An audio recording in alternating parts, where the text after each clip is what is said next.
कि मैं जो चप्पल 100 रुपये में बेचता था, आज वो चप्पल जो है तो मुझको होलसेल में तो 320 रुपये का मिल रहा है। हम दुकानदार भी बहुत मजबूर है, तो उनके चेहरे का जो तासुरात रहते वो देख के हमें भी बहुत दुख होता है। बेईमानी से जो है तो धंधे के अंदर रहमत बरकत नहीं रहती, उसकी पसंद पर उसकी मजबूरी का नाजायज फायदा नहीं उठाते। Fancy garment and kids mall, Ayesha Nagar police station के सामने, हजार खोली, मालेगांव।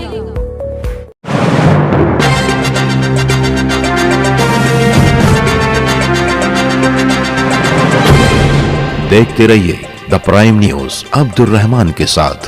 द प्राइम न्यूज़ में आपका इस्तकबाल है। मैं हूं अब्दुल रहमान। रमज़ानुल मुबारक का आज 13वां रोज़ा है, दूसरा इश्रा चालू है। मालेगांव शहर ख़ास तौर से यहाँ पर अलग अलग शहरों से भी लोग आते हैं, मालेगांव शहर के लोग भी आते हैं, मगर चूँकि महंगाई चल रही है, महंगाई बहुत ज़्यादा है, काफ़ी चीज़ों के कॉस्ट बढ़ चुकी है, मटेरियल्स की कॉस्ट बढ़ चुकी है। ऐसे में जो पिछले दामों में जो चीज़ें मिला करती थी, अब उन दामों में काफ़ी तब्दीलियां आ गई हैं। अगर हम बात करें खाने पीने की चीज़ों की, चाहे फिर वो दाल हो चाहे तेल हो, उसमें भी काफ़ी इजाफा हुआ है। अगर हम बात करें रसोई गैस की, उसमें काफ़ी इजाफा हुआ है। अगर हम बात करें पेट्रोल की, उसमें भी काफ़ी इजाफा हुआ है। पेट्रोल के दाम बढ़ने से जाहिर सी बात है कि जो लोडिंग चार्जेस है, जो ट्रांसपोर्टेशन के जो चार्जेस है, उसमें भी इजाफा हुआ है। और जब उन चीज़ों में इजाफा होता है तो मुख्तलिफ अशिया पर भी इजाफा होता है। मालेगांव में इस वक्त हम मुस्कान फुटवेयर पर बैठे हुए हैं। हम यहाँ पर हमारे जो अजीज़ हैं जिया मुस्कान, उनसे ये जानना चाहते हैं कि क्या इस महंगाई का असर उनके धंधे, उनके कारोबार में भी पड़ा है? क्या पिछले दामों में जो चीज़ें जो उनकी ख़रीद थी, चप्पलों की जो ख़रीद थी, उसमें इजाफा हुआ है? और क्या अगर उसमें इजाफा हुआ है तब ये बढ़ी हुई कीमत क्या ग्राहक जो है वो एक्सेप्ट कर रहा है, ग्राहक को कबूल है? ये सारी चीज़ें आज इनसे जानना चाहेंगे। जिया मुस्कान, सबसे पहले आपका द प्राइम न्यूज़ में इस्तकबाल है। जज़ाकुमुल्लाह खैरन निसानुल जज़ा। मैं सबसे पहले ये जानना चाहूँगा कि ये जो अपना फुटवेयर है, कितने साल से आप इस धंधे से जुड़े? मुस्कान फुटवेयर जी मुस्कान। साल 2000 से मैं चप्पल की दुनिया से मुंसलिक रहा हूँ और अल्हम्दुलिल्लाह अल्लाह पाक ने उसमें कामयाबी भी दी। ख़ास तौर से औरतों और बच्चों का जो चप्पल है मैं वो ज़्यादा लाता था। उस वक्त तो मेरी दुकान पे वही चलता भी था। तो अभी जो मैं देखा हूँ कि बच्चों के चप्पल और औरतों के ही चप्पल ज़्यादा चल रहे मेरे पास, और जेंट्स तो चप्पल तो खैर दोस्त अहबाब जो आते रहते। एक बात ये नोट किया पॉइंट कि जैसे अभी एक चप्पल है, ये चप्पल हम अगर कभी एक ज़माना पहले कुछ जो 4-5 साल 10 साल पहले अगर मेरी चप्पल जो है तो 50 रुपये की 60 रुपये की ख़रीदते थे, 100 रुपये की 90 रुपये की बेचते थे। आज ये चप्पल के ऊपर गवर्नमेंट के टैक्सेस और प्लस जो है तो ट्रांसपोर्टिंग के इतने ज़्यादा अखराजात बढ़ गए। आज ये चप्पल जो आज हम लोग 120-25 रुपये की इसकी खरीदी, अगर ये हम लोग को 150 रुपये में बेचना यानी मुश्किल हो गया। ग्राहक को अगर 200 रुपया बोलते हैं तो ग्राहक आगे बढ़ जाते हैं। यानी बेसिक बात ये है कि यानी महंगाई इस कदर बढ़ गई है कि ग्राहक को ऐसा लगता है कि हम लोग चप्पल का यानी कीमत बहुत ज़्यादा ले रहे, लूट रहे। कुछ दुकानों पे होता होगा, कोई मजबूरी का फ़ायदा उठाता होगा, किसी की पसंद के ऊपर उस पर अड़ के वो ज़्यादा लेता होगा, मगर अल्हम्दुलिल्लाह मैं यहाँ किसी की मजबूरी का पसंद नापसंद के ऊपर जो है तो हम लोग किसी का फ़ायदा नहीं उठाते। जो मुनासिब रीजनेबल कीमत है वो लगाते। मगर मेरा कहना यही है सिर्फ कि चप्पल बोलो, कपड़ा बोलो, और भी दीगर जो भी ज़रूरियात ज़िंदगी की जो भी अशिया है, उसमें इस कदर गवर्नमेंट की तरफ से टैक्सेस है और जो पेट्रोल डीजल के दाम बढ़ गए, बहुत सारे अखराजात इतने ज़्यादा उसके ऊपर बढ़ गए कि मैं जो चप्पल पहले 100 रुपये में बेचता था, आज वो चप्पल जो है तो मुझको होलसेल में तो 320 रुपये का मिल रहा। जो मैं 75 रुपये का चप्पल लाता था, 10 रुपया ट्रांसपोर्टिंग खर्चा होता था, 85 का बढ़ता था, 100-120 रुपये में लेडीज़ आइटम हम लोग ये बेचते थे फैंसी।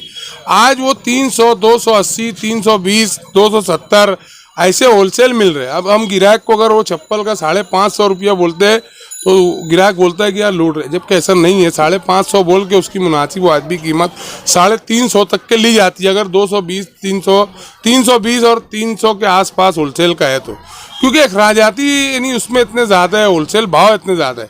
तो शहरियान से यानी मैं अपील और गुजारिश ये करूँगा कि रमज़ानुल मुबारक का दिन है, अल्हम्दुलिल्लाह हम दुकानदार भी बहुत मजबूर है, परेशान है। हमारी भी चाहत ये है, हमारे सामने वो चेहरे आते हैं, वो मजदूर बेबस, उनकी आंखों में जो मैं तकलीफ और दुख और दर्द देख रहा हूँ। क्योंकि मैं एक बात पॉइंट नोट किया हूँ कि जो बिजनेस करने वाले हैं, एडवोकेट, टीचर, डॉक्टर, ये जो भी है, इनको तो अल्लाह ने नवाजा है, मगर जो मजदूर है उनकी एक मजदूरी जो है तो बहुत हाईएस्ट हो गई। 2500, 3000 या 3500 रुपये हफ्ते का कमाते हैं। उसमें घर खर्चा, डॉक्टर, दवाखाने के अखराजात और भी दीगर अखराजात वो पूरे ख़त्म हो जाते हैं पैसे। साल भर वो बेचारे जैसे तैसे निकालते हैं। रमज़ान में जब वो चप्पल लेने आते हैं और हम अगर उनके बच्चों को अगर कभी बोल दे कि ये चप्पल 300 रुपये का, तो उनका दिल और उनके दिमाग के क्या हालात रहते हैं, उनके चेहरे का जो तासुरात रहते हैं, वो देख के हमें भी बहुत दुख होता है। यानी मतलब इनको मैं कितना सस्ता दे सकूं, क्योंकि एक इंसानी फरीज़ा यही है कि कोई मजबूर, बेबस, तकलीफ में है और गरीब है या परेशान हाल है, उसको कम से कम कीमत में चप्पल या कोई भी चीज़ दी जाए। मगर मजबूरी हमारी है कि अगर वो 240 रुपये की खरीदी है, हम कोशिश करते हैं कि यार 250, 250 की भी दे दे चलेगा, 260, 70 भी दे दे चलेगा, 20-30 रुपया भी मिल गया एक मुनासिब रिजनेबल, तो वो भी उसको महंगा ही लगता है। और महंगा लगने की वजह ये है कि आज बजट जो है तो उनका बजट जो है तो वो नहीं होता कि वो ले सके। तो कुछ बात ऐसी रहती है कि यार हम किसी को फंसाना नहीं चाहते, डुप्लीकेट माल दे के ज़्यादा कीमत लेना और ओरिजिनल माल को साइड में रख लेना ये हमारी फितरत में नहीं है। धंधा ईमानदारी से करो, अल्लाह उसमें रहमत और बरकत देता है। कभी कभी तो प्रिंस रहमान साहब ऐसा होता है ना कि बच्चे जिद कर लेते हैं, मानते नहीं है, तो मजबूरन माँ बाप जब बोलते हैं ना कि यार मेरे पास सिर्फ 200 रुपये है, तो 50 रुपये 40 रुपये जोड़े पीछे मैं लॉस खा के भी चप्पल दे दिया। उमूमन ये देखा गया है कि जब बच्चे किसी दुकान पे आमतौर से थोड़ा सा एक अड़ जाते हैं, तब जो है दुकानदार भी जो है अपनी कीमत पर नड़ जाते हैं। उनको लगता है कि नहीं अब बाप है, हाँ, तो वो लेंगे, बच्चे की ख्वाहिश जो है पूरी कर लेंगे। मैंने एक जुमला क्या बोला पहले कि जो पसंद की बात है, पसंद करने, जब किसी को पसंद आ गया तो हम उसकी पसंद पर उसकी मजबूरी का नाजायज फायदा नहीं उठाते कि उससे जायद कीमत ले। अच्छा। ये गैर शरई अमल है, क्योंकि हमारे साथ उल्मा भी जुड़े हुए हैं। इन लोगों की तरफ से जो है तो जो कारोबार के ताल्लुक से बातें जो बताई गई है कि यार रिजनेबल रेट रहना चाहिए, मुनासिब रेट रहना चाहिए, और जो जोड़ी पीछे अगर तुम कभी 25-50 रुपया कमा रहे हो ये ठीक है, मगर उसमें अगर तुम किसी की मजबूरी का फ़ायदा उठा के अगर उसको पसंद आ गया और वो चीज़ उसको कहीं नहीं मिल रही है और उसमें अगर तुम उसकी मजबूरी का फ़ायदा उठा के ज़्यादा ले रहे हो, तो ये तुम्हारे लिए गैर शरई है, वो नाजायज। जाहिर सी बात है कि इस्लाम ने जो है ज़िंदगी के हर शोबे में रहनुमाई की, धंधा कारोबार किस तरीके से करना चाहिए,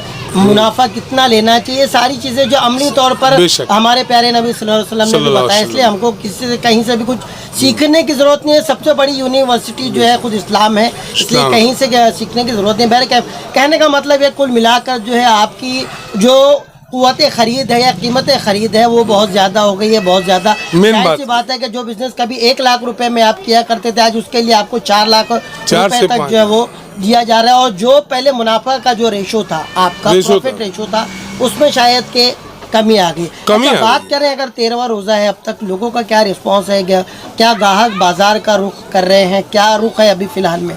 देखिए, हमारे शहर के अंदर अगर हम देखेंगे तो मेरा मानना है, जो मेरा एक सर्वे, जो मिडिल क्लास लोग हैं, जो मजदूर तबका है, वो बहुत बड़े पैमाने पे, और जिसे अमीर बोलना चाहिए, डॉक्टर, टीचर और भी जो दीगर है, जो अच्छे क्लास में, फर्स्ट क्लास में जो लोग आते हैं वो कम है, मगर मिडिल क्लास लोग ज़्यादा है।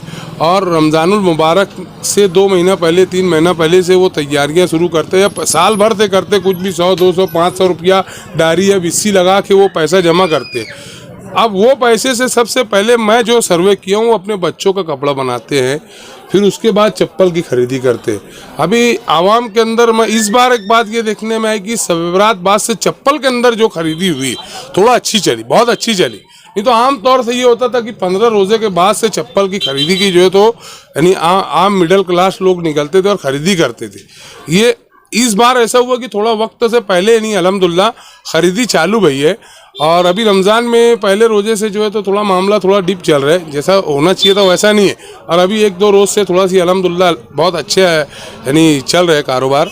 अच्छा, ये जो गिराकी धंधा हो रही है। कारोबार थोड़ा सा जो है अभी अच्छा है, पावरलूम कारोबार है वो अच्छा है। हाँ। शायद ये वजह भी है कि शब बारात से लोगों ने थोड़ा सा खरीदना जो है खरीदना तो शुरू कर उम्मीद दिया। करते हैं कि अच्छा इस साल भी जो है सीजन आप लोगों का इंशाल्लाह ताला। हम तो उम्मीद यही करते हैं और अल्लाह से यही दुआ करते हैं अल्लाह रब्बुल इज़्ज़त से कि अल्लाह रब्बुल इज़्ज़त हमारे मुल्क में अमन व अमान कायम रखे और माशी तौर से जो कारोबार के अंदर मंदी आती है वो मंदी कभी ना आए, क्योंकि हमारे शहर की रीढ़ की हड्डी का कारोबार कहलाने वाला पावरलूम है। और जो बुनकर हजरात है हम तो उनके लिए दुआ करते हैं कि अल्लाह रब्बुल इज़्ज़त उनके कारोबार में यानी हमेशा रहमत और बरकत दे, अच्छे से अच्छा उनका कारोबार चले, क्योंकि वो कारोबार जब लूम का चक्का चलता है तो सारे चक्का मालेगांव का चलता है, क्योंकि मालेगांव का जो कारोबार है पावरलूम है और वो रीढ़ की हड्डी है। चलिए, बहुत बहुत शुक्रिया आप। जज़ाकल्लाह खैर। तो ये जिया मुस्कान थे, मुस्कान फुटवेयर के मालिक। उन्होंने उम्मीद जताई है कि आने वाले दिनों में इंशाअल्लाह ताला जो है धंधा बिजनेस जो है वो बहुत अच्छा चलेगा। रमज़ान मुबारक है, सबको एक उम्मीद होती है और अल्लाह ताला हर एक की उम्मीद को पूरा करता है। ख़ास तौर से मालेगांव शहर की बात करें, पावरलूम से इस एक सनत से कई लोगों के रोज़गार जुड़े हुए, कई रोज़ी रोटी जुड़ी है और जिस रोज़ी रोटी से कई रोज़ी रोटियाँ जुड़ी रहती है, ऐसे कारोबार में कभी मंदा या बहुत ज़्यादा जो है बुरे हालात नहीं होते, क्योंकि अल्लाह ताला खुद देखता है कि एक रोज़ी से कई रोज़ियाँ जुड़ी हैं। तो ऐसी इन्होंने उम्मीद जताई है कि आने वाले दिनों में जो फ़िलहाल में थोड़ा सा जुमूद तारी हो रहा है मार्केट में, वो जुमूद जो है वो ख़त्म होगा और गाहक जो है वो बाज़ार की तरफ आना शुरू करेंगे। देखते रहिए द प्राइम न्यूज़ मेरे यानी कि अब्दुर्रहमान के साथ।